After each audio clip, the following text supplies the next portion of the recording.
Hello, team. Welcome to this very special webinar. My name is Rob Nixon, and today we are going to be talking about an awesome topic, really cool topic called pricing for profit.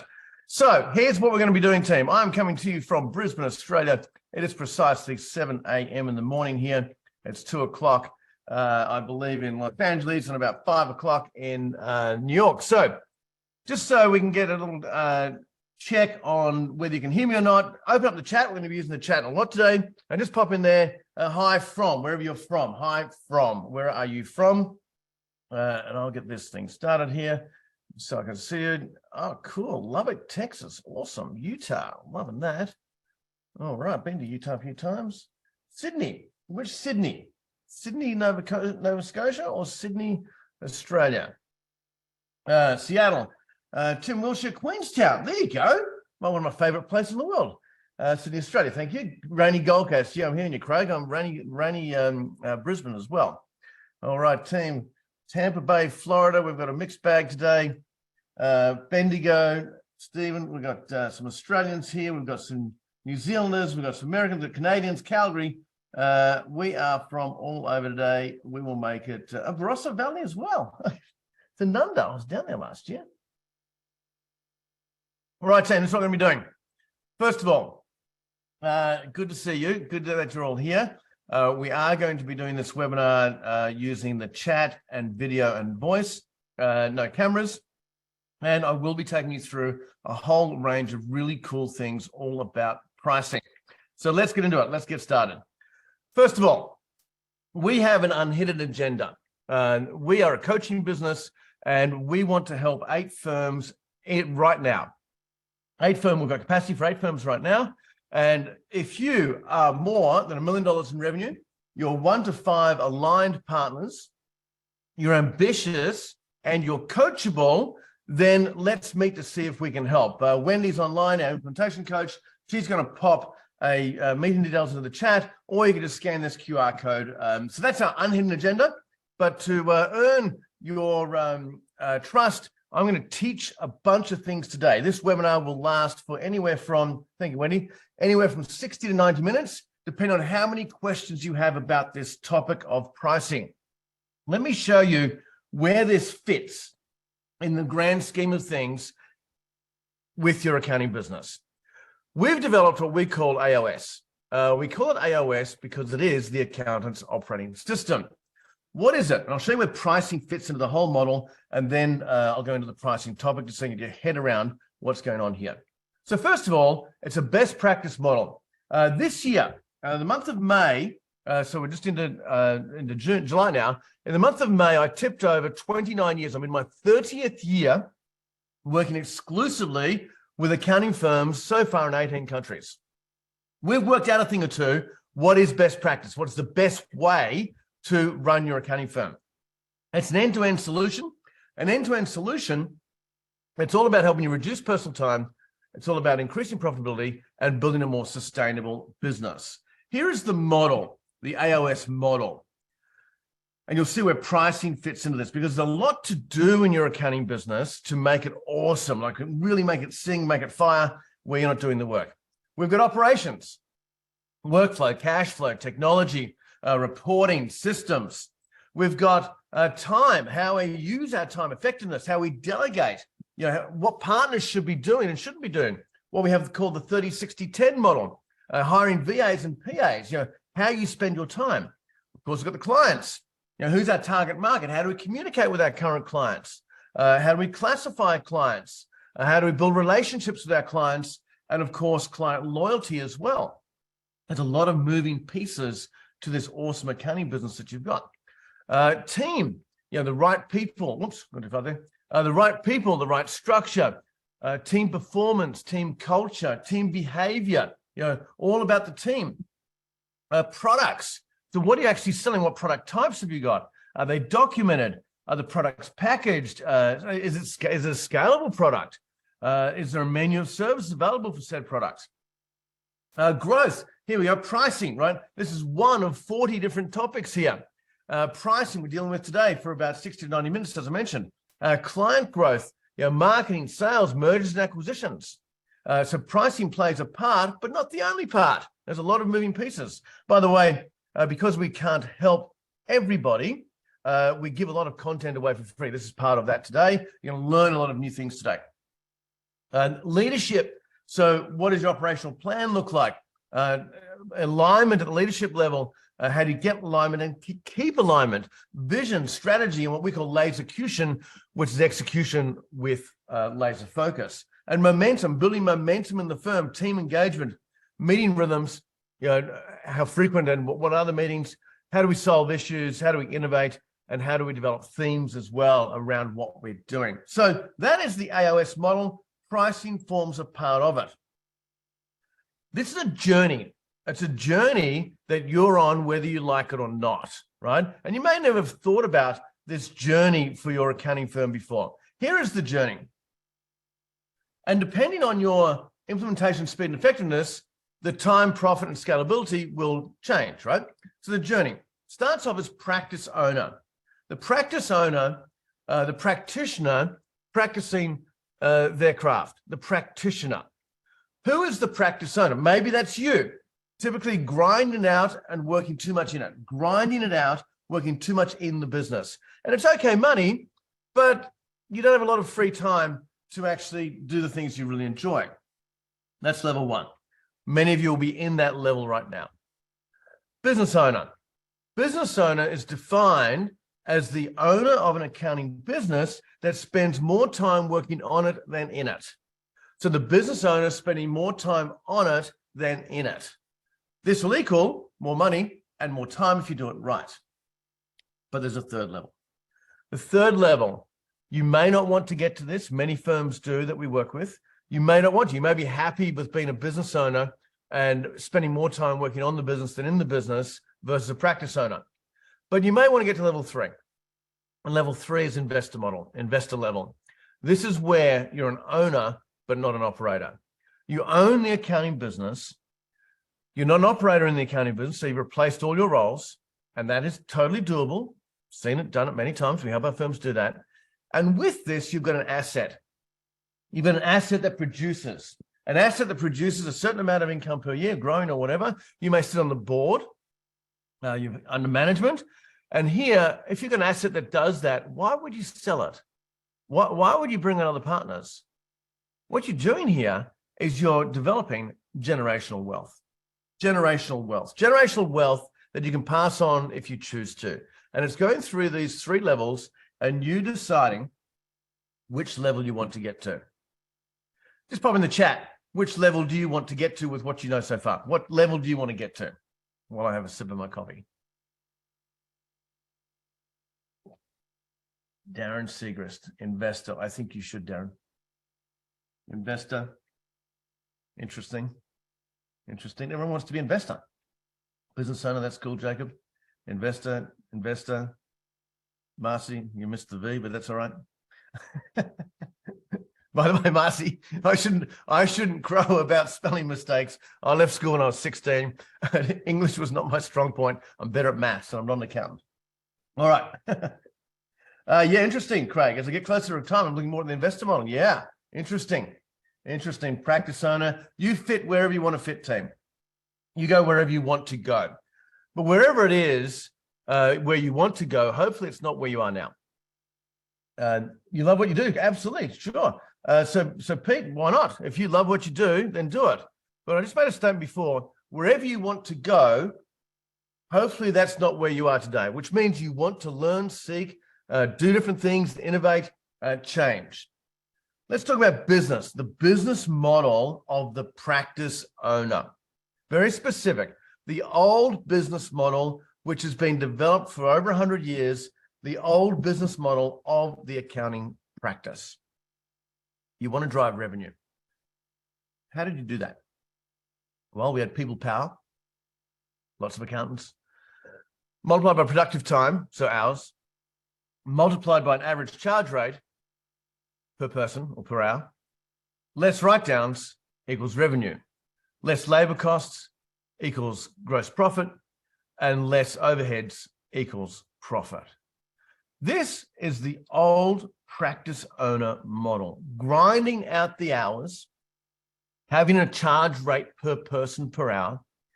Typically, the charge rate was derived by a multiple of their hourly salary when you divided it by number of hours worked. How would that ever set the price? I've got no idea.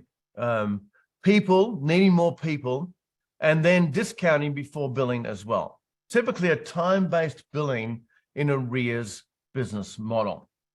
It's predicated on get more people, this is to drive revenue, right? Get more people, drive more hours, have a higher charge rate, and don't write off as much. That'll give you more revenue. Control your labor costs and your overheads, of course. It's fundamentally flawed. How are you rewarded in this model for being super efficient? Super efficient, as in I cut the time in half, but I have an hourly rate and I charge in arrears. Well, you have to double your hourly rate to make the same money. It's crazy. We're going to have a different model and we're going to price it vastly differently. By the way, I could talk for hours on the old business model, but I'm not going to. I want to get into the subject of the day. So let's have a look at the profit per client model. Per client. The old model was, it took us 28 hours to complete the task.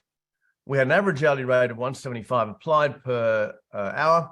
Therefore, the job was priced in arrears at $4,900. Pop, out it goes, send the bill. We're going to flip it around 10. We're going to flip it around. And we're going to change the $4,900 for that known annual work into a packaged arrangement. And the packaged arrangement by the month, let's say we added in unlimited calls, meetings. It was interesting, last week, we were one of our coaching sessions. Mike has been packaging in for the annual fee divided by 12, approximately $2,400 because Mike still has timesheets, right? Sorry, Mike still has hourly rates. So he packaged in $2,400 of time to an annual package. He said the clients use nowhere near that, but the clients love it because they can call me, meet with me, email me whenever they want. So let's say we repackage this deal to 6125, 500 and a bit a month. And now we've got a fixed price. Now we're deeply incentivized to reduce the time. Deeply incentivized to reduce the time dramatically. So we employ every efficiency idea we can. Technology, workflow, artificial intelligence, robotics, machine learning, digital everything, right? And we reduce the time down to 20 hours. We had about a 20% or thereabouts increase in price, but it was repackaged. We added a few things in, so it wasn't a real 20%. And now we reduced the hours to 20, and now our average hourly rate on this client, this job, is 306. But then what do we do? What we then do is we go back to the client and we sniff out a job, sniff out a new project, and we sell that project at, say, $7,500 on value-based fees. Nothing to do with an hourly rate. It's based on what we believe the project was worth. We're going to be talking about value-based fees today. And we use the 8 hours that we saved before. We saved those 8 hours, we reapply them to this job. And the average hourly rate on this particular product was $937. The total client fee is now $13,625. Still have the same 28 hours. But now our average hourly rate is $486. How much new profit did we make from this client? How much new profit? Well, it was $8,725. Why? Because we repackaged at a higher price, we reduced the time, we got more efficient, we put time budgets. We have a firm in Toronto we work with, and they have an acronym they work on all year called TUPY, T-U-P-Y, time under prior year. Our objective is time under prior year. I love TUPY, right? I didn't invent that. Firm in Toronto did. We'll use it today. We reduce the time, get a higher AHR on that particular project. Then we go and resell the capacity at a much different product, much different pricing structure. And we end up with this client a $486 margin versus a $175 margin. And we do that per client over and over and over again, every year, every project, every client, and then do it again next year. We reprice them, we reduce the time, we resell new products at different margins, and we do it over and over and over and over again. We double, triple, quadruple the profit. We have an average, by the way, team, an average increase of profit in year one of working with us at 98.4%.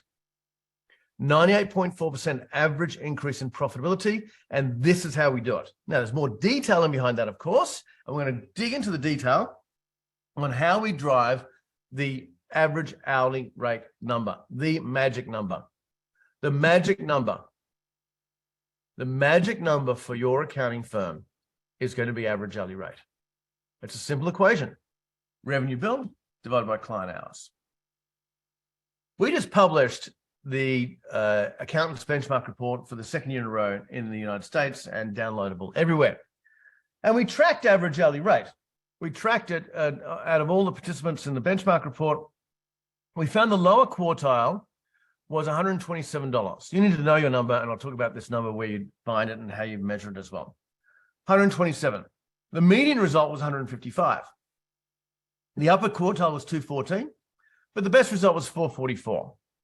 Your first hurdle is 200, second hurdle is 300, third hurdle is 400, fifth hurdle is 500. Average hourly rate. What are you doing with average hourly rate? How do you get to what we call the M zone, the margin zone? Tracking this number, knowing this number, there are three things to consider to get to the M zone. One is the price, one is the process, and one is the product. So you saw from an example before that the $7,500 value-based fees was a different product which yielded a different price. You saw from line 2 that $6,125 with a different process, we reduced the time. And you saw from line 2 as well, where we just simply increased the price and we got a different margin. It's a factor of all three to drive average hourly rate. It's not just the price. It's the efficiency and what you're actually selling as well. And it has a dramatic effect on profitability. Consider this. Give you a little table here that you can sink your teeth into. Yes, the slides will be available, by the way. The recording will be available. The chat will not be. So make sure you get your questions ready. I'll answer them live as we go. So let's say your profitability is X and your average hourly rate is Y, increased by, then you could increase your profit by the amount below. So let's go with this. Let's say your profit before partner salaries is 40%. And you increase average hourly rate by 60%, assuming same delivery hours, team salaries, and overheads, your profitability will increase by 150%. Now, that is not a 60% price increase. It could be 20% price increase. It could be 25, 30% time decrease. You get a multiplier effect. You pick your mark. But we know there's so much more margin in average hourly rate. A firm we coached for just 18 months, added annualized $1.2 million in average hourly in profit just because of average hourly rate. You don't look at it enough. You could have a revenue decline on the same equation. Here's how this works. Let's say again, 40% profit before partner salaries today, 60% increase in average hourly rate. You could afford, with the same delivery hours, team salaries, and overheads, a reduction of 38% of revenue, last year's revenue, and still make the same profit. You could afford to remove 38% like-for-like clients and still make the same profit. Average hourly rate gives you many more choices. Choices. And if you want to get profitability, lots of profitability, the profitability that you deserve. And this is not about price gouging your clients. It's not about that. It's about them not price gouging you. The appropriate price, the appropriate process, the appropriate product, average hourly rate will go through the roof. Where do we measure it? Can because team, someone's put a question in the Q&A. I've only got one window. I've got 3 screens here, team. I've only got one window for questions. That's in the chat. So can you repurpose your question in the chat, please? I can't get into the Q&A. Otherwise, I'm going to lose my thing here. We're going to measure average hourly rate by period, quarterly, monthly, weekly. Literally measuring this weekly at an all-team meeting. By product, by invoice if you have to. Write down the invoice. Okay, this invoice is $2,000, 20 hours on it. Therefore, $100. This invoice is $2,000, 10 hours on it, $200. Why? What's the difference? What happened? By person, some are more efficient than others. By client, really interesting exercise, team, where you get a spreadsheet, good old-fashioned spreadsheet. Column A, client name. Column B, fees for that client for the year. Column C, hours taken to get to those fees. B and C will give you average hourly rate per client. Fascinating. If you're at 150 now for the whole firm, remember that's halfway. Half the clients are below, half are above. Your average hourly rate should be increasing monthly if you're actively focused on doing something about it. Think about this. $10 a month. Let's say we'll use 140 as a starting mark. $10 a month. End of year, you've averaged 60. Average is 200. $10 a month. Next year, you've averaged 60, 260. $10 a month. Next year, you're at 320, and so on and so forth. $10. Use $5 a month. It goes up, it goes up, it goes up. You can do your capacity planning around this for average hourly rate. Let's say you've got a target of $5 million, and you've got a target of $250 an hour average hourly rate. Well, you need 20,000 capacity hours, human delivery hours to get that.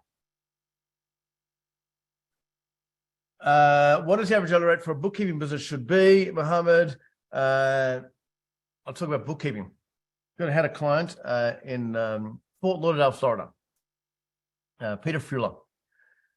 He was making $800 an hour doing bookkeeping, $800 an hour doing bookkeeping. How did he do that? I asked the question. He said, well, number one, all my clients are dentists, right? Number one, all clients are dentists. Number two, all clients have the same accounting software, which is QBO. Number three, we set up all the rules in QBO. We set up all the Dext or Expensify technology with the dentist. So the bookkeeping became relatively simple. And number four, we charged them a flat fee of $200 per month. It took us 15 minutes per month per client, therefore $800 an hour, average hourly rate, bookkeeping. Who knows? Far better for capacity planning is, let's say you targeted 5 million in revenue and 500 average hourly rate. Well, we only need 10,000 human delivery hours. We only need 10,000. Far less people, far less problems, far more enjoyment. It's all good. It's all good. This is about progressing your margin. It's about progressing the average hourly rate. Pricing for profit is the topic. As we look at margin progression, there's two big factors to drive margin / average hourly rate. Your value belief and your value contribution. I'm going to come back to that in a moment. And there are 6 distinct levels to driving your margin. Half are below the waterline, half are above the waterline. Level 1. And you might have a mix of these, by the way, and you can jump to whatever level you want. You want to get to at least to level 5 ASAP. You want to get to level 4 tomorrow. So we price in arrears. By the way, I'm not kidding you when I say tomorrow, right? For our American friends, that is July the 4th. So probably a holiday, maybe go the 5th, right? We start with price in arrears, and we're now average hourly rate aware. We're aware what the number is, and we simply increase the charge rates. You can do that immediately. Paul, yes, slides and recording will be coming after the session, but the chat will not be. How much seem to get that? So start there, right? We now still price in arrears, and we now have an average hourly rate target, and we might introduce some new services to pop the number up. Level 2. Level 3. We do some price up front, and as a result, we get some write-up. So, hey, Rinku, can I come back to your question? How do you talk to client for price increase? Scared of losing them? I'm going to come back to that in a bit of detail in the whole session. And by the way, team, when you post your question, can you post it to everyone, not just the host and panelists? That way everyone can see the question as well, right? And we're in a safe environment here. So level 3 is some price up front, some write-ups as a result because you reduce time. We get to 100% price up front. We get more efficient and we still have charge rates though. The largest firm I've done this with personally, now when I say personally, as I've coached, and you'll see what I mean by large. The more partners there are, the harder it is to get things to change. So I was working with this 12 partner accounting firm, and this was in Australia. June 30 was their financial year, and we were in May. And I was doing a workshop with the partners. And I said, partners, do we agree that we should price everything up front? They said, yes, Rob. I said, righto. Starting July 1, we're going to price up front. I said, righto. And I thought, I don't believe these guys. I just don't believe them. And so what I did, I crafted a 1-page letter and sent the letter, got them to send the letter to their client base. They sent it to 3,500 of their 5,000 clients. And the letter was all about the commitment as of July 1 that we're going to price up front. It's a whole very well crafted letter. We've used this letter in a variety of forms over and over the years. And the letter also said, you'll never receive a surprise bill from us again. And you'll notice there's a small invoice attached, and that's the cleaning out of the old system. Going forward, you will receive a written price for every project that we do with you in advance, and you'll have a chance to, question it or whatever. So not only do they announce pricing up front and they're now held accountable to this, they also cleaned out their work in progress in one go, like that. All of it gone within 6 weeks flat. So July 1, it was initiated. In 6 weeks flat, guess what happened? They went from negative write-offs at 12% to $1.6 million annualized write-ons. A massive profit turnaround. Why? Because they got to level 4 immediately. You don't have to announce it to your clients. You can just start doing it. You can start doing that for the next client project, the next job. Advising your clients, this will be the fee for this. Is that okay? And then as the old system washes through 1, 2, and 3, is that all 1 and 2 more the point? As that washes through, we're now 100% price up front, but it doesn't end there.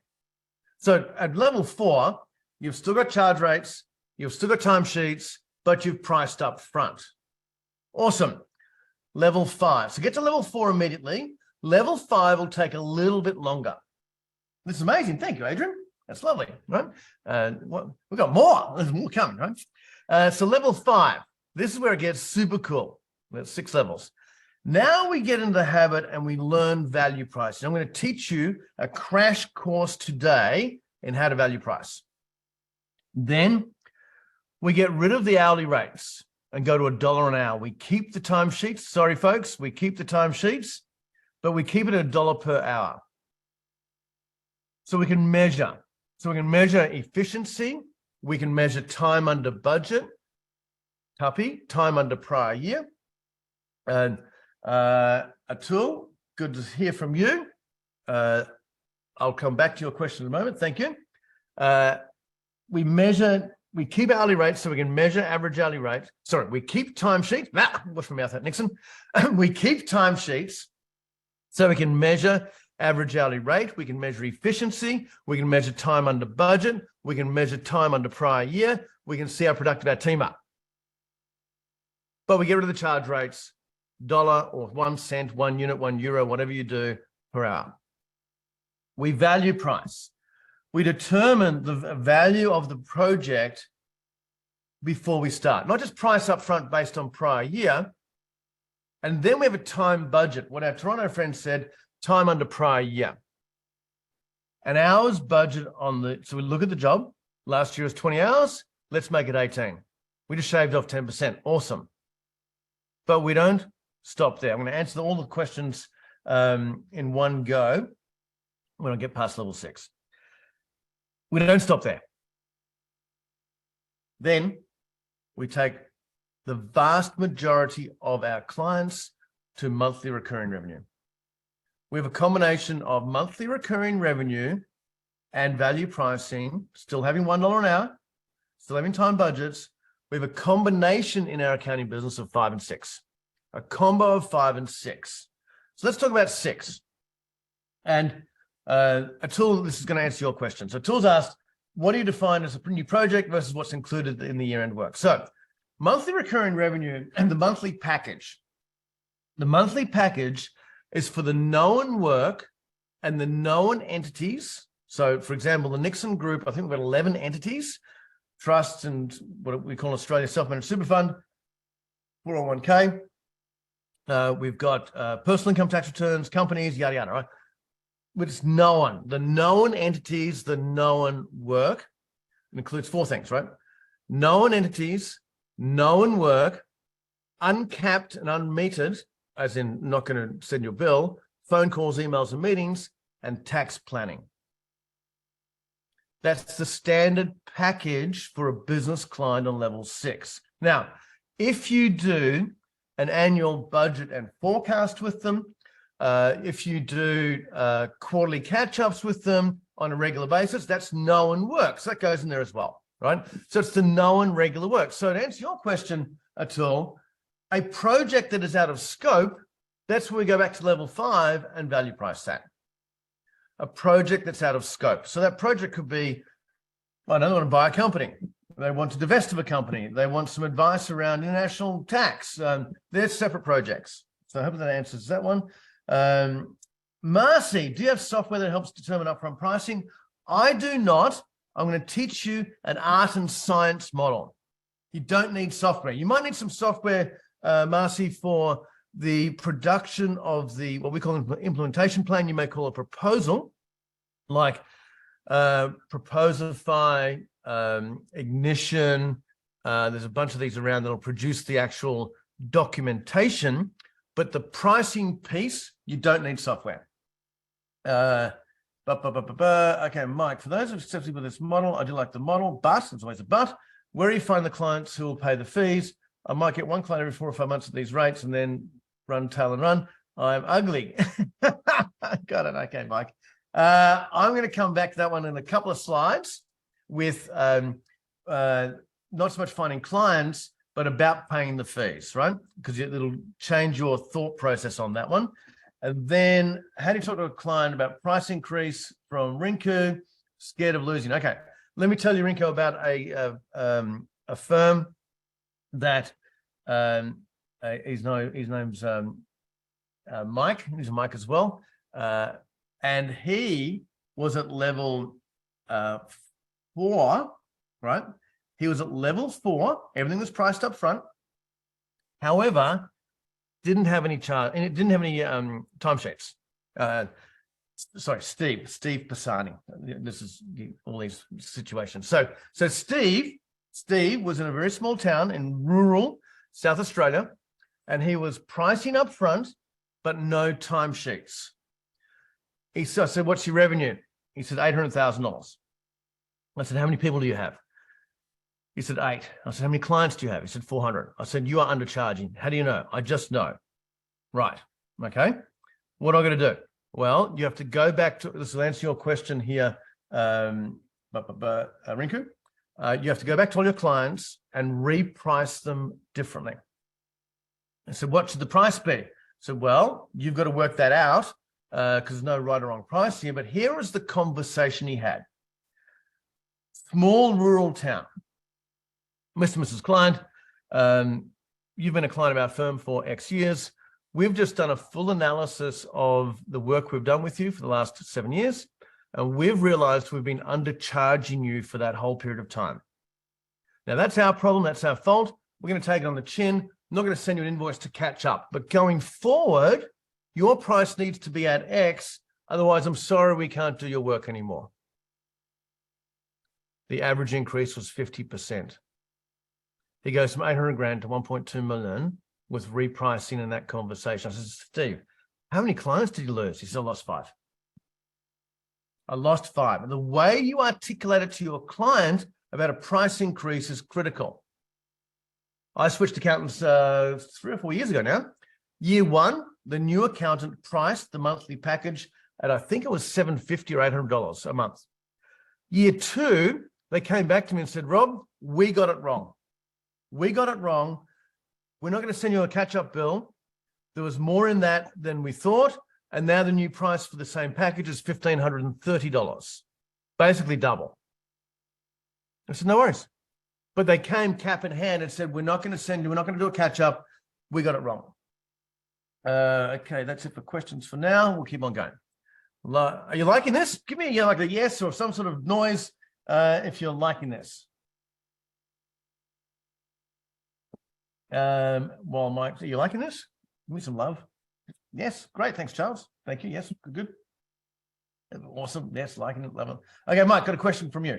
If you have a price for unlimited phone calls and meetings, but then want to charge additionally for monthly catch-ups, well, that if you want to do that, you should do that at the outset and have that in the known work. If they want to charge, if they want a monthly catch-up, then that's going to be priced separately to be rebundled into the new price going forward. All right, glad you're liking this. Thumbs up, great information as always. Thank you, Darren. All right, so to shake this off, I can give you every tactic, strategy, dialogue, script, form, whatever, but it starts with you, team, to shake off some limiting pricing beliefs. Beliefs like, well, our rates are in line with others. Well, what's that going to do with anything? My clients will never pay that. How do you know? Well, I just know. No, you don't. But they don't have any money. They make like 100,000 a year just or whatever. Hang on a minute. You've got to have a different belief system here. I'll come back to that belief system in a moment. I'm too busy. I'm just charged by the hour. Yeah, it's a method to price for sure, without a doubt.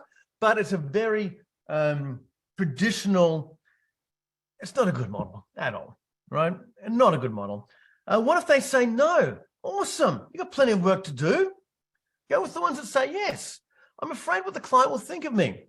What the client thinks of you is none of your business. It's your business, not their business.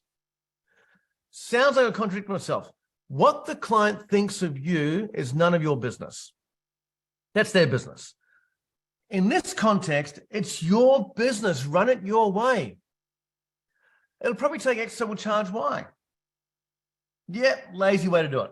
I can get it done really fast. That's the flipping point, team. Speed equals value.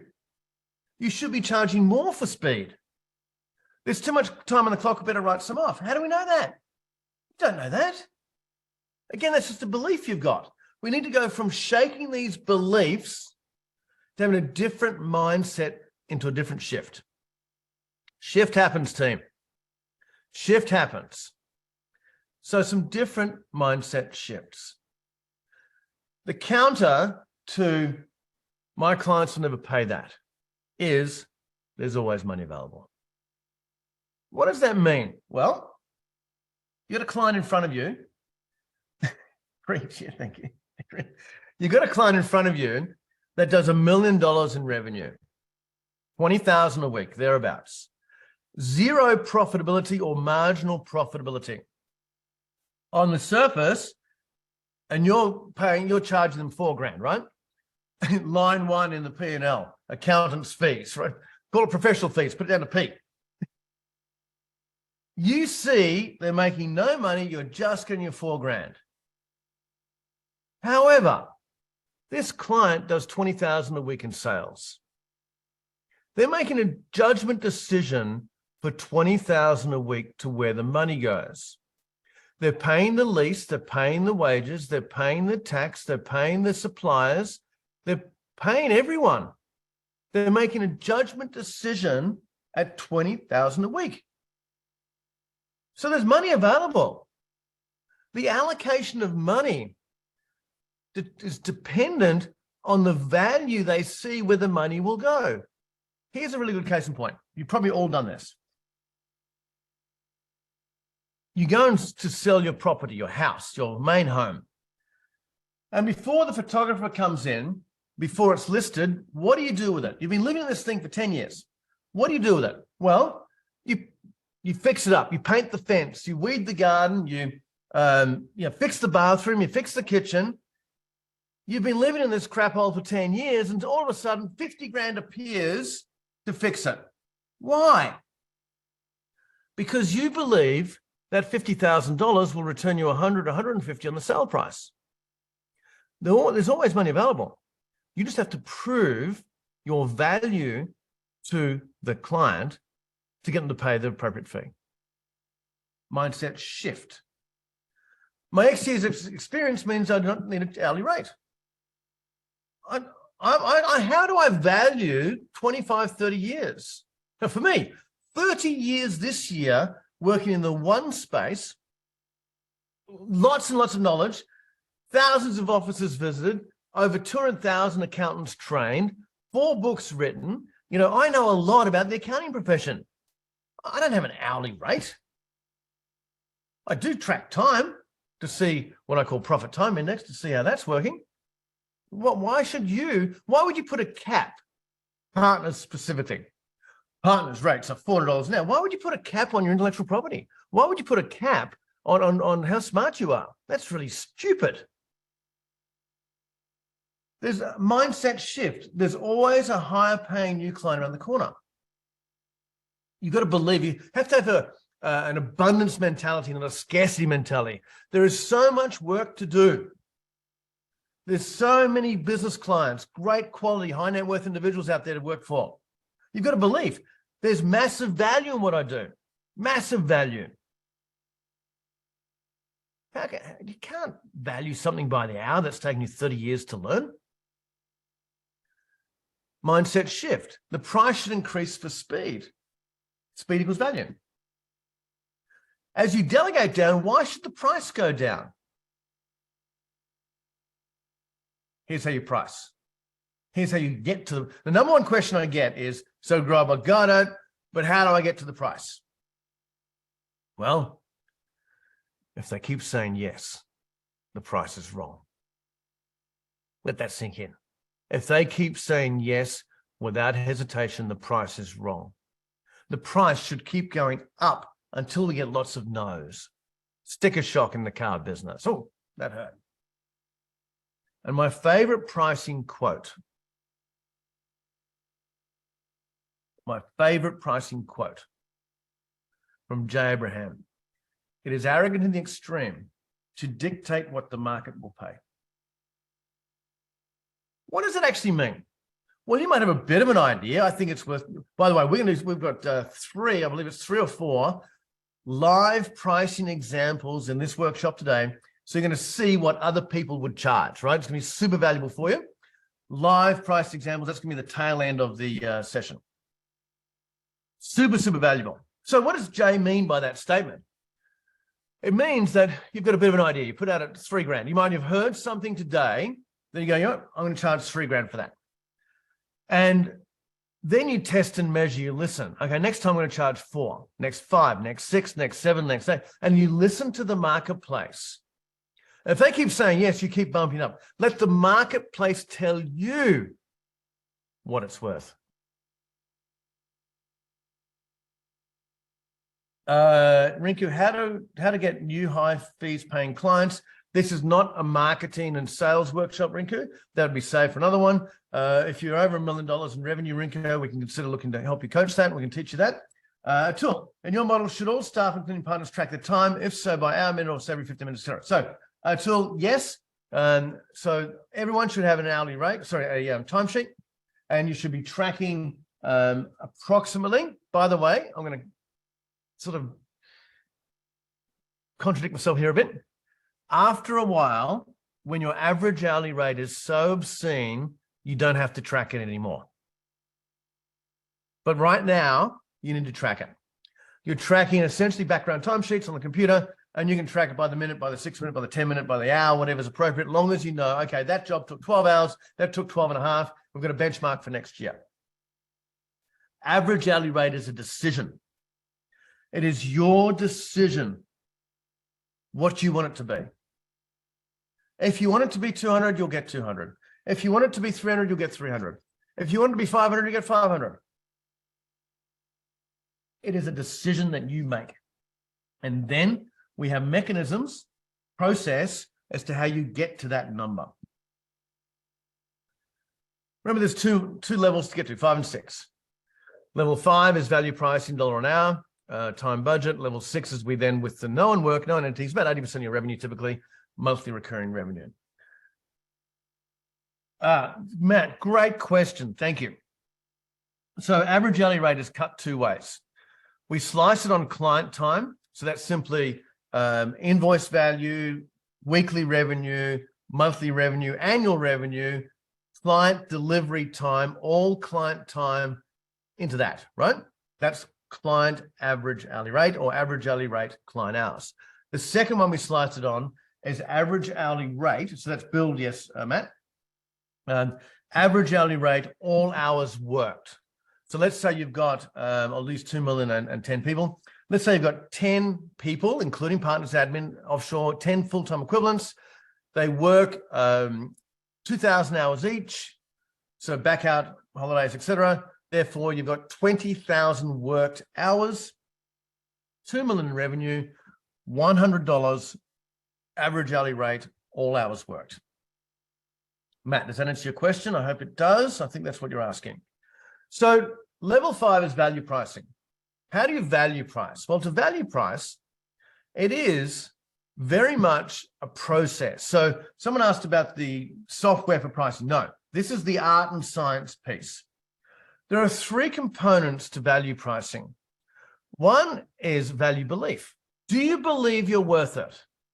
The first sale team is to yourself. Do you believe you're worth it? Do you believe your team is worth it? Do you believe the product you've got is worth it?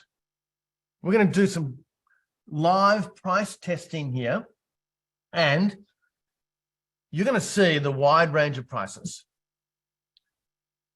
Number 2, value contribution. Is there an actual contribution to the client's condition based on what you're doing? So think of it this way. Let me use a Sharpie here. See this. So this level, can't draw, so I'll just draw, right? This level is what they can do without you.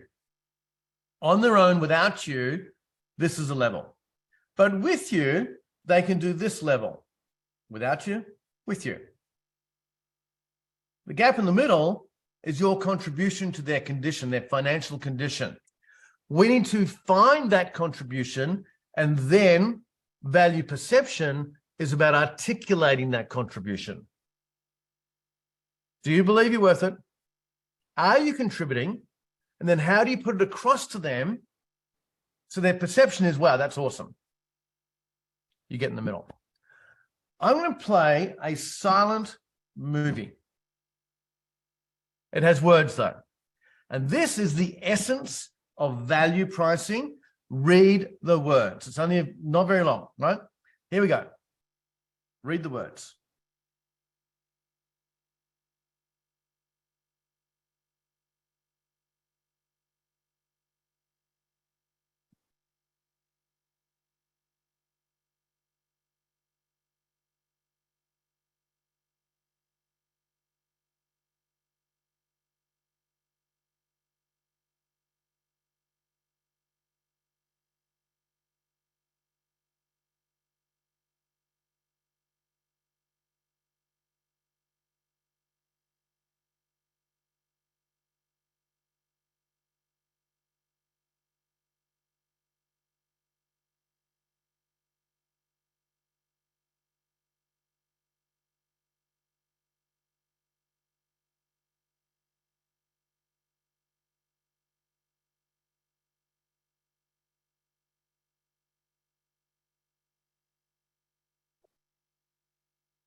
You see, team, you know where to hit it. You know where to hit it, but you charge on parts and materials. You know where to hit it. What is the definition of a value-based fee? It's a fixed fee that represents your contribution to the value your clients receive, representing dramatic return on investment for them and equitable compensation for you. Now, there are a few models. So, okay, great. Just need a couple of props here. All right.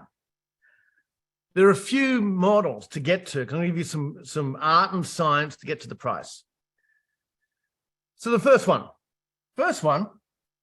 is a client of mine, a former client of mine. He's a great guy, Pete.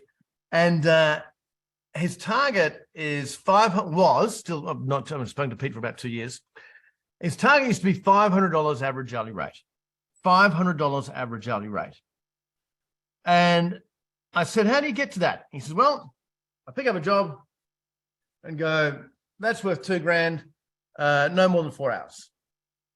I pick up another job. There's a bit more in that one. That's worth $5,000. That's worth $5,000, no more than 10 hours. We call this weight-based pricing. Weight-based pricing. I kid you not. Having a target average hourly rate and do the work back in hours. What about this one? We were in Queenstown, New Zealand. Someone's from Queenstown. Tim, you're from Queenstown. Yeah? We're in Queenstown at a conference. And here's exactly what I did. So Ray comes up to me, one of the conference participants, and he says, Rob, can I just have a minute? Sure. He said, I've got this client, and I'm thinking of charging, I spent a lot of time in Queenstown. Yeah, Tim, love it. One of my favorite parts of the world. I was a member of the Hills there, Tim, the Hills golf course for 8 years, from 2008 to 16. Back to the conference, right? So Ray comes up to me and says, Rob, got this client and I'm thinking of charging $150,000. Oh, wow. But I don't know what the price, I'm thinking 150. I don't know what to charge. So, okay, here's what we can do. We had 155 people in the room. 155 people in the room. I said, Ray, get on stage. Microphone, Ray. Ray, I want you to, don't tell them the price you're thinking. I want you to explain to the crowd what the client is, what they do, what the project is, and they're going to price it for you. So, I said, Ray, you got price raise project. The low was 40,000. The high was 400,000. They settled on 325 and won the day. We call this crowdsourced pricing. In the same room, in the front row, was Graham Gillard. And 5 months later, Graham gives me a call. I didn't know this was going on. Normally, we get the call, have a Zoom meeting, sort of brainstorm how to get the price. We do all that stuff, right? That's how we work privately with the clients. But Graham did this on his own. And so, this is classic. Graham calls me 5 months later and says, Rob, you're not going to believe this, but we just won this big deal. We told him all about it. So I want you to put it in writing so I can use this in examples. And so here, so Graham was in the front row at the same meeting, seeing this crowdsourced pricing unveil. What I didn't know was Graham had a similar project to Ray's going on. Here is his letter. Once we joined the network, I was still hesitant to change, 68 years old. But since joining, we used to call it Proactive Accountants Network back then. The changing point for me was Queenstown, when targets were priced in their account and the various prices that came from the floor. This triggered in him, right? Boom. He said, I'd worked out a fee I thought was outrageous. But after Queenstown, I decided there was no real prices except the one I thought was reasonable. Come home, reassess my pricing. He had a handwritten pricing for me, right? Now, here is the absolute critical point. As you've often stated, it's selling the value of what it's worth to the client. On the day I met with the client, I took my rough calculation so I could feel confident, right? And he had 4 prices to pick from. So there was a defined amount, and he had a 7, 9, 11, and 13%, but he articulated in a dollar value, not the actual percentage, right? Decides 11% was fair. Put the number to the client, nervous as hell. looks at me and said, can you just repeat what you just said? And then the second last line is the most important line in this thing. I repeated the value to him and what this meant to him, which he had just told me, and waited for an answer. Critical sentence. Graham had already asked the client, if we did this, what it would mean to you. And it's some tax resolution thing that you guys do, right? He said, I think it's fair. We all need to win. Would never have happened if we hadn't joined you guys. We're truly indebted to you. So I said, Graham, send me the invoice. Sends the invoice to me, right? One line, agreed success fee. One price. Let that sink in. How do you know Graham's an accountant? 40 cents. And by the way, down the bottom, you can play by credit card as well, as long as you've got a good one. Life-changing number. Graham was only $1 million firm. He did a $900,000 invoice. He went to that meeting. Now, you may never, ever get a job like this, ever. But there's plenty of 10s, 20s, 30s, 40s, thousands out there. Heaps of those every year. Graham went to the meeting with 4 prices in mind, depending on how the meeting was going, was depending which number he would tell them. We call this mood-based pricing. Mood pricing. This is art and science, folks. Art and science. Most of the problem in your pricing is because you're selling the wrong thing. What are you actually selling? Are you selling activities and inputs? For example, we need to do a full analysis on that. We need to give you some advice around that. We need to do a budget and cash flow for you. We need to do tax planning. We need to do income tax statements. We need to have some meetings. We need to do evaluation. We need to do some consulting with you. We need to restructure what you're doing. We need to put some time into this. Activity, you've been selling activities and inputs. Things like a laundry list on a shopping, go to the supermarket. Let's flip it around. Let's stop selling activities and inputs. We do activities and inputs. That's the work piece. We don't sell the work piece. We sell the result or the output. If it's a profit thing, talk to me about profit. Talk to me about growth. Talk to me about cash flow. Talk to me about security. Talk to me about wealth creation. Talk to me about financial retirement. Talk to me about success. Talk to me about peace of mind, lifestyle improvement. Talk to me about hope. Talk to me about what I get out of it, not what you're going to do to get it. Talk to me, I'll repeat that. Talk to me, the client, what I get out of this work you're going to do, not the work that you do. I don't care about the work that you do. I just want the result. So talk to me about the result. So practically, how do we do this? We've got mood pricing, weight-based pricing, finger in the wind pricing, made it up pricing, but you'll probably want a bit of science around it. So here's a little game you can play. Internally, you need a pricing council where no piece of work goes out the door unless these 3 or 4 people look at it. As in, no price is recommended to a client until the pricing council has seen it.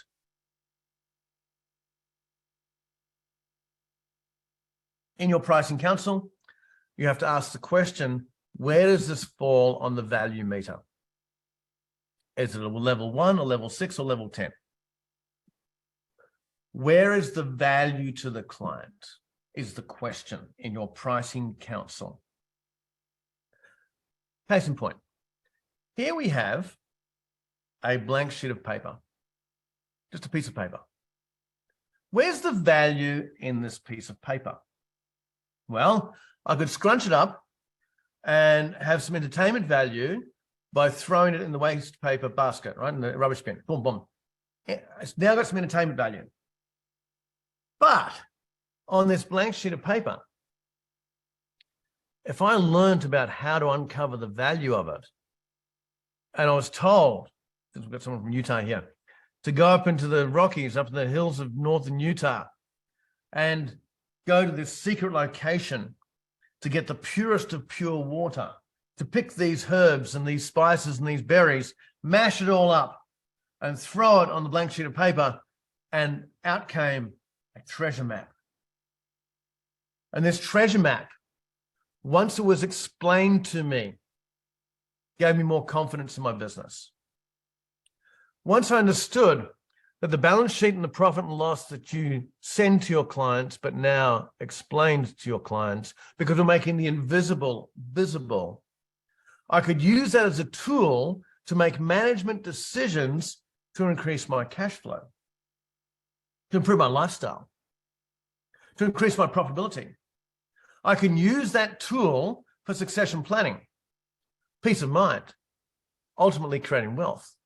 You see, team, what you've been doing is keeping the invisible invisible. We don't understand a profit and loss, a balance sheet, a thing. You need to articulate what this thing does for me. You've got to make the invisible visible. We look at our 3 points here. Value belief, do you believe you're worth it? Mindset shift, belief systems. Value contribution, can you articulate the gap? So in Graham's case, it was like a $12 million deal or something like that. Whatever, 11% grossed up, $8 or $9 million deal. He's going to charge, that's the contribution you get. Value perception. What would it mean to you if we could help you do that? He asked the question. First sales to yourself. All right, let's do some live pricing hacks. Open up your chat, all to contribute. There's no right or wrong answer. What we're looking for here is what you would charge. So listen very carefully to these two scenarios. I've got, I believe, 4 scenarios coming your way. So I want you to punch in the first number or word that comes to mind when I've explained the scenario.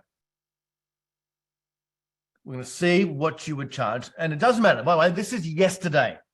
Yesterday or last week, how much would you charge for this project? So here's the situation. Annual return with a client. Annual return with a client. Sign here, sign here, sign here, digitally or with ink, whatever your process is. And you've said the following. Listen carefully. So this is the work that's already been done. Awesome. By the way, Mr. and Mrs. Client, whilst we were doing your annual affairs, one of the things you just signed was a change in your structure, and we were able to save you $40,000. I want you to price the number. You did the work. As part of the work, the output to the client was $40,000. How much would you charge me for that yesterday? Give me a number. And if it was just time, just write in time. 3, 4, 10, 2,500, 4,000, 750. Be honest here, team, right? Hopefully you listened to what I said, which 15,000, 5,000 times. Thank you, Mike. Mike gave the most honest answer here, because if you listen to what I said, you did it as part of the project. It wasn't a split out. Scenario B. Scenario B is different. Scenario B is the following conversation. The following conversation before you do the work. Mr. and Mrs. Client, here's annual returns. Please sign here, please sign here, please sign here. By the way, we found, listen very carefully, we found another project to help you with. We haven't yet done it. But this project is rearranging your affairs, and we believe, actually we know, we can save you $40,000 per year for at least the next 10 years, or unless they change the ruling. Because as you know, team, time out talking to you, as you know, these changes last. It's not 40 once off, they're 40 a year. So, Mr. and Mrs. Client, we know we're going to save you at minimum $40,000 per year for the next 10 years. Oh, wow, yeah. We haven't done the project yet, and we will we just wanted to have a chat to you before we did it. What are we going to talk about? Well, we're keen to help you do it, but I'm just curious, what would you do with it? Do with what? What would you do with an extra $40,000 in cash flow per year? 40 grand. Guaranteed, 100% minimum. Well, I'd probably put 30 grand a year towards the house and 10 grand a year to an annual holiday. You mean to tell me, as a result of this project, you'll be able to pay your house off sooner and have an annual holiday to boot? Yeah. So at 30 grand a year on your house, how long before you'd pay it off? Probably 8 years. Bring it forward 5 years. So you mean to tell me you're going to bring your mortgage forward 5 years? What would that mean? Well, that would mean I could retire 5 years sooner. You mean to tell me, as a result of this project that we will do for you, you'll have an annual holiday for 10 grand, which you're not having now. You'll pay the house off in 5 years sooner than normal, and you retire 5 years sooner and get 5 years of your life back? It's the same 40 grand. Price that one. How much are you going to charge me? Go.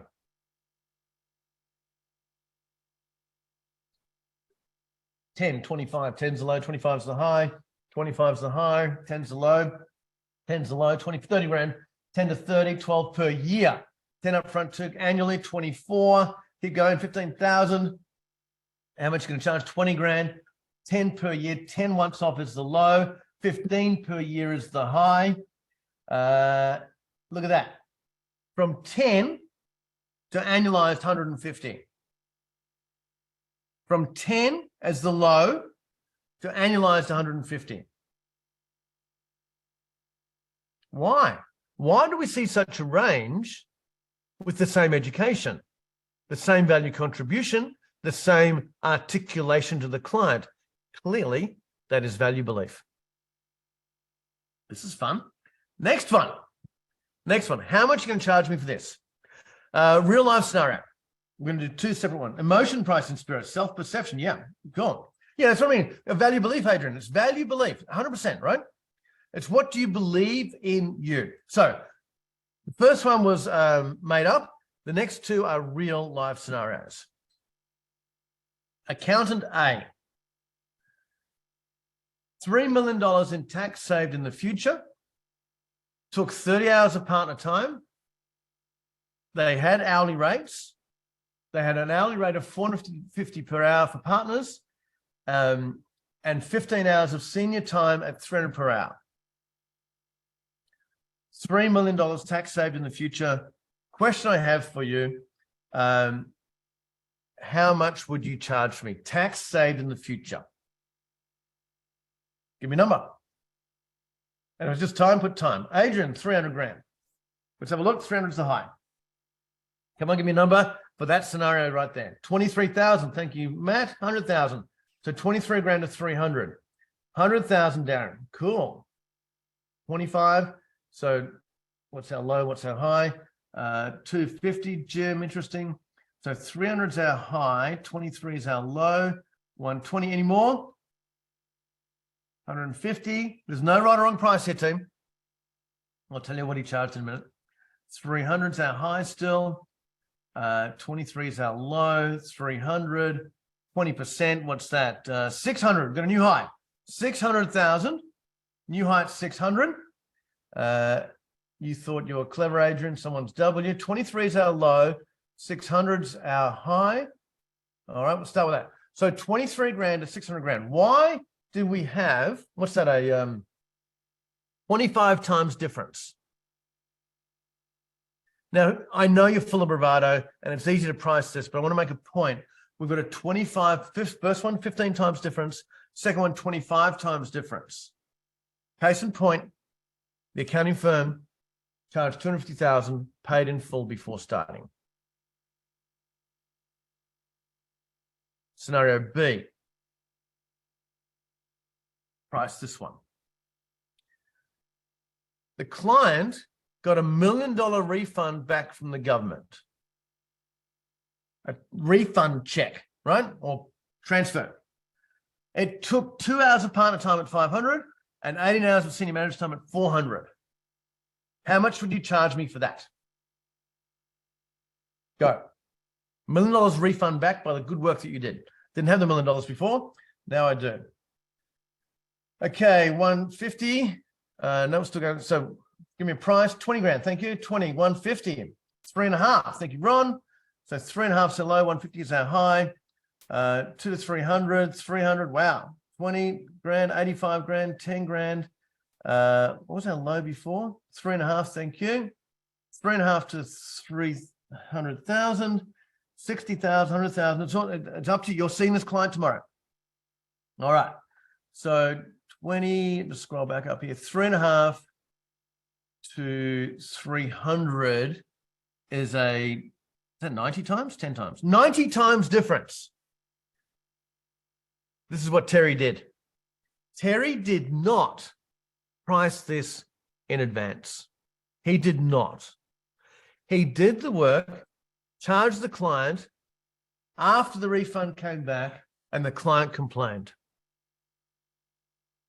As a business owner, why were your numbers less on scenario B and more on scenario A? Oh, because you saw 3 million versus 1. What is more valuable to me? More valuable to me is $1 million cash versus 3 million in the future. But your numbers were more on scenario A and less on scenario B. Why? Because you're thinking like accountants. You have to think like your clients. Let's go a little bit further. How much are you going to charge on this one? The client does $1 million in revenue, 250 grand profit. They're a retail shop. They're a store. They sell, I don't know, women's shoes. Who cares? The service you're going to provide is the bank has requested a budget and cash flow projection for the next 3 years. You've been instructed by a client, please prepare.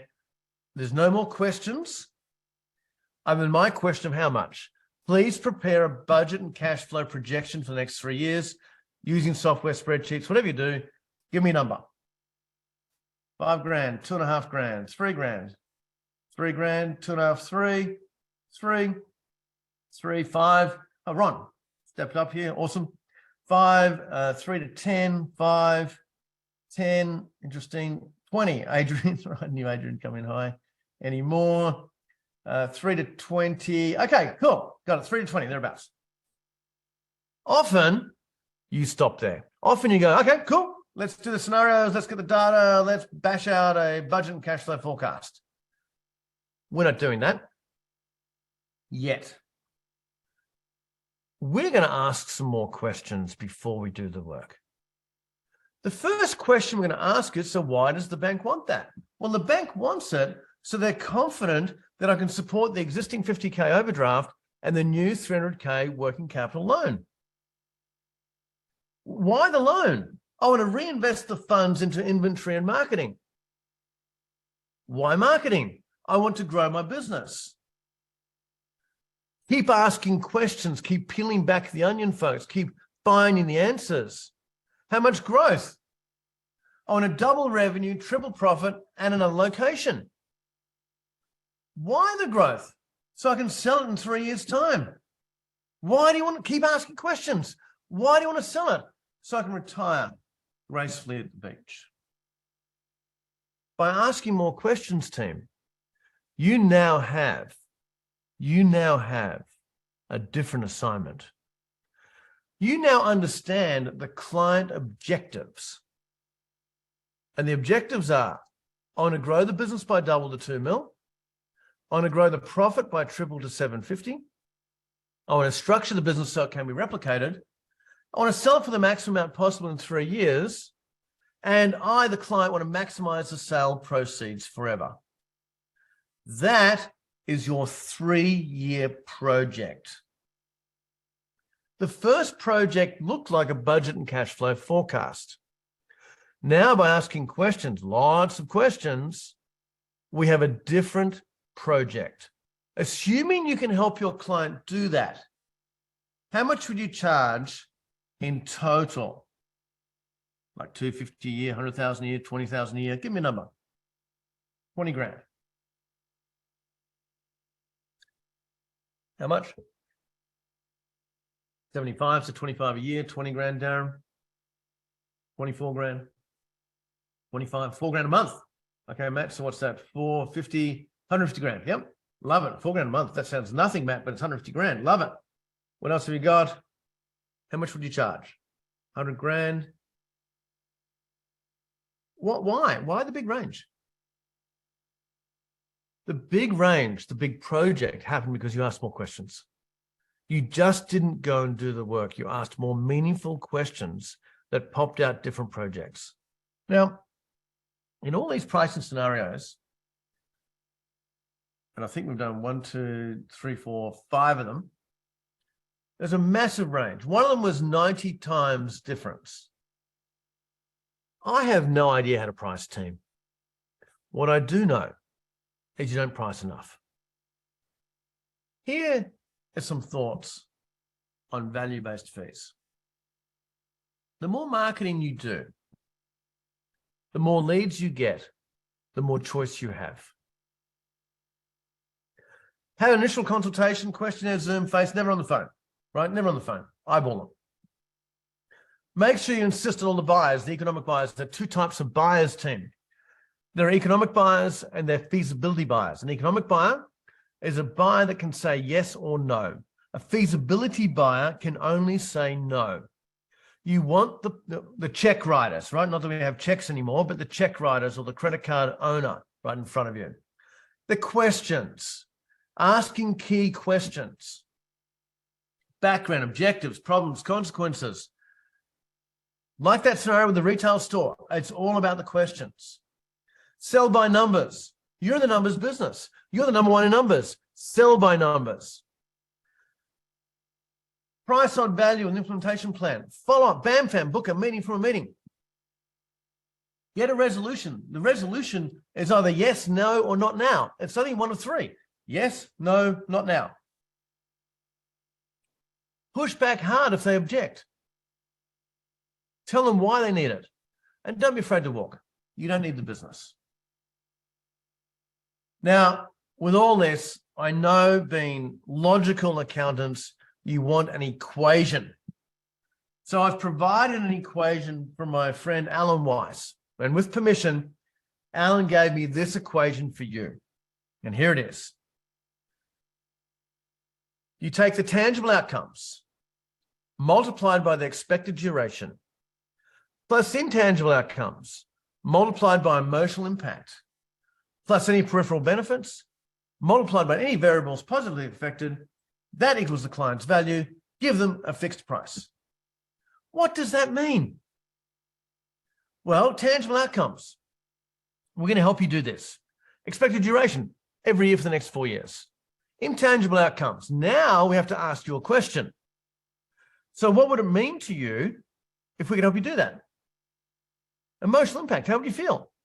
Any other peripheral benefits? I could retire 5 years sooner. Any other variables positive affected? I could have a holiday every year. But you've got to ask the questions. 1 and 2, the first 1 and 2 you can work out. You can work out the intangible outcomes. You can work out the expected durations. 3, 4, 5, and 6 is all about asking questions to get to the client's value. Then give them a fixed price. Team. For some of you, this is blowing your mind. For some of you, this is a recap because I've seen some familiar names before. For some are going, this is awesome. But there's some things holding you back, not just pricing beliefs, right? Not just pricing and packaging. There could be some more tangible things holding you back. Some more tangible things holding you back in your firm. It could be your communication program with your clients. It could be your workflow efficiency model. It could be your time utilization model. Pricing is not your only challenge here. It could be your community, your database to market to. It could be your marketing and sales that doesn't work. It could be your product mix. It could be your people. What's holding you back? Being an awesome firm, maybe it's skill set, I don't know. But often what's holding you back as to why you won't change is you're too comfortable. Bob Riggs had this to say about the comfort zone. Many of us have established the comfort zone in our lives. We're coasting along. We're getting by. We've all worked hard to get where we are. It may seem like a good place to be. The problem with this is once we stop reaching, stretching, seeking, and risking, we stop growing. That's fine today, but without continued growth, you are now all you're ever going to be. If you're in the comfort zone, beware. It might even feel good.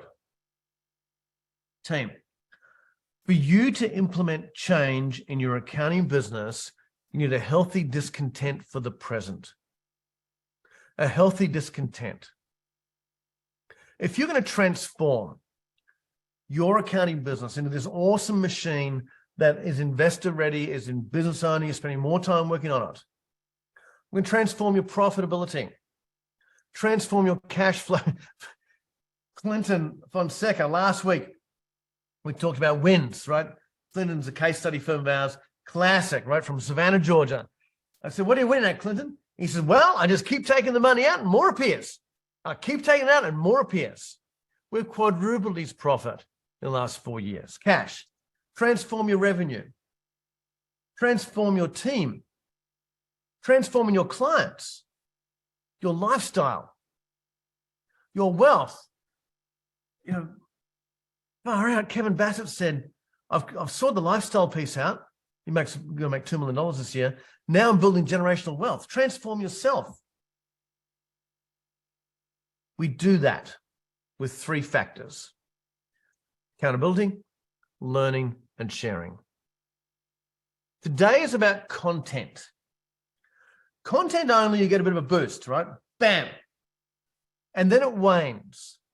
Reading a book, webinar, a session, seminar, reading, whatever, listening, viewing, content.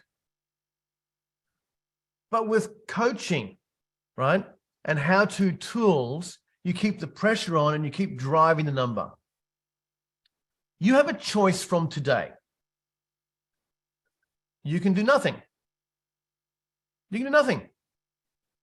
That was nice. Got a few good ideas. Do nothing. You can do a little bit on your own. Talk back to the other partners. They didn't like it. They don't want to change. That happens.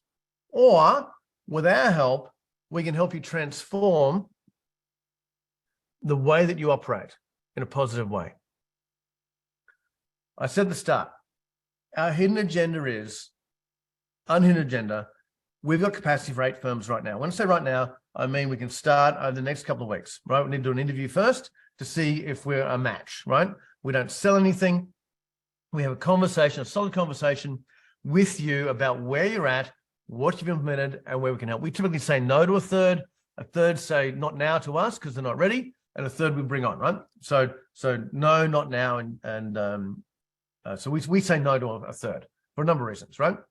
So we want to help 8 firms right now. If you are more than $1 million in revenue, $1 million to cut, 1 to 5 aligned partners.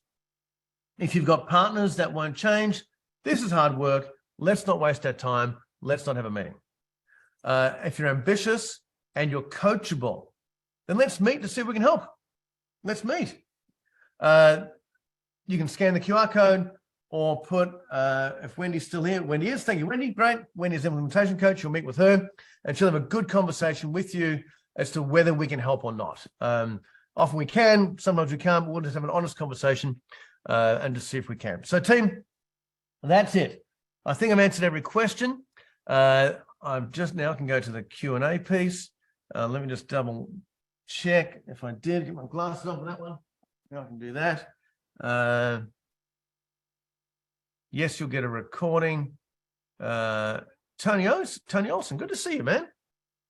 Picture is blinking. Not too sure what that is. Answered all questions. Thank you. All right, team. I hope you enjoyed that. For some of you, we'll get to meet with you and chat with you. For some of you, we'll work directly with you.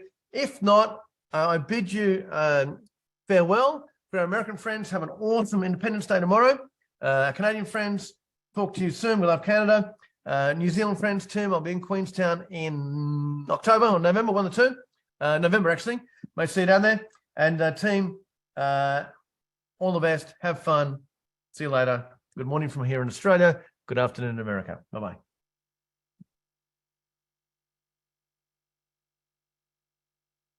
Thank you, Darren. Good to see you here. Cool. I'll stick around for a few minutes while I just finish this.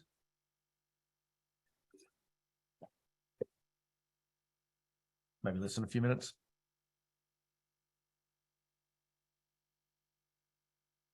Thank you, Samantha. I enjoyed delivering it. A fun one. Pricing. It's a fun topic. It's a profitable topic. Yes, Christopher, you will get a replay. Next couple of days, we'll just do the edits and you'll get a replay. Go ahead and look at that. How's the golf course going? Oh, Craig, here's the topic. Awesome. I'm on an amazing Craig. You'd come up one day. And we've got 110 members these days at the golf course. And we've got, I may have told you, you may have seen it. Golf Digest is doing another article, Craig. So contacted them. They contacted me yesterday. They're doing a backyard golf course feature. Don't know which month. So we're in Golf Digest 3 years ago as the world's best backyard golf course. We've done a remodel since then. So look out for Golf Digest, Craig, for some more. And on YouTube, I just posted a new video. So go to Yarravale Golf Club and you should find on YouTube. Just posted that. What happens if my revenue is just short of $1 million? Craig, hang on. I'll come back to Craig and just finish off that. Craig, today, I'm going on a golf trip today. It's 10 hats on the wall coming up. World global trip, USA and Europe. 10 of the world 100. Because, by the way, team, my passion is golf. One of my goals is to play the top 100 in the world. And I'm collecting 10 over the next 5 weeks. That'll be awesome. So, important conversation. Tamer, what happens if my revenue is just short of $1 million? If it's annualized over $1 million, let's have a meeting, Tamer. And wouldn't say just short, because we definitely do bring on, but it's more so, okay, where are you at on a month-by-month basis? Have a meeting anyway with Wendy, and she'll determine on whether that's appropriate or not. Because, by the way, the reason for the mill, we believe, because our objective is to help you get to more than $1 million profit while you work less than 500 hours. We have found that if firms at 600 or 700 grand consistently never get over $1 million themselves. If you can show us you can get over $1 million yourself, maybe with our help and content and tools, download off the website, etc., then we'll help you get to $1 million profit. So that's what happens there. Alrighty, team. See you in the traps, mate. Okay, Craig, everyone, goodbye. Happy days. All the best. See you again another day.